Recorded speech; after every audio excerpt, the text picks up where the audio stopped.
പല കളറിലുള്ള ഇറച്ചിക്കറികളെ വാഴണ കാലമാണല്ലോ അല്ലേ ഇത്. അപ്പോൾ അതിലൊന്നും പെടാത്ത ഒരു പാവം മട്ടൻ കറി അല്ല മട്ടൻ സ്റ്റ്യൂ. അപ്പോൾ അത് ഉണ്ടാക്കാൻ വേണ്ടിയിട്ടേ 1 കിലോ മട്ടനായിട്ട് എടുത്തിരിക്കണേ. അതിൻ്റെ അകത്തേക്ക് ചതച്ച് വെച്ചിരിക്കുന്ന ഇഞ്ചി വെളുത്തുള്ളി പച്ചമുളക് 2 ടേബിൾ സ്പൂൺ, ആവശ്യത്തിനുള്ള ഉപ്പും കുറച്ച് കറിവേപ്പിലയും 1 ടേബിൾ സ്പൂൺ വിനീഗറും, പിന്നെ വേണമെങ്കിൽ കുറച്ച് വെള്ളത്തോടെ ചേർത്തിട്ട് നല്ലോണം മിക്സ് ചെയ്തിട്ട് നേരെ ഈ മട്ടൻ അങ്ങോട്ട് വേവിച്ചെടുക്കുക. ഇനി ഒരു പാനിലോട്ടെ കുറച്ച് വെളിച്ചെണ്ണ ഒഴിച്ച് കൊടുക്കുക. അതിൻ്റെ അകത്തേക്ക് പട്ട കരയാമ്പൂ ഏലക്കിട്ട് മിക്സ് ചെയ്ത് കൊടുക്കുക. എന്നിട്ട് ഇതിൻ്റെ അകത്തേക്ക് ഒരു 2 സവാളയായിട്ട് ചേർത്ത് കൊടുത്തിരിക്കണേ.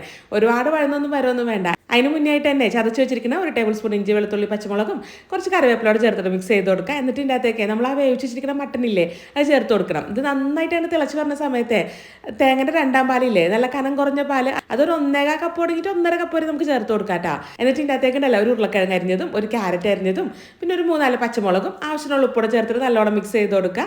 ഇത് നന്നായിട്ട് തന്നെ തിളച്ച് പറഞ്ഞ സമയത്ത് അടച്ച് വെച്ചിട്ട് വേവിക്കണം കേട്ടോ. ഇനി ഉണ്ടല്ലോ ഇടക്കും തലക്കും ഇളക്കിയിട്ട് കൊടുക്കണം കേട്ടോ.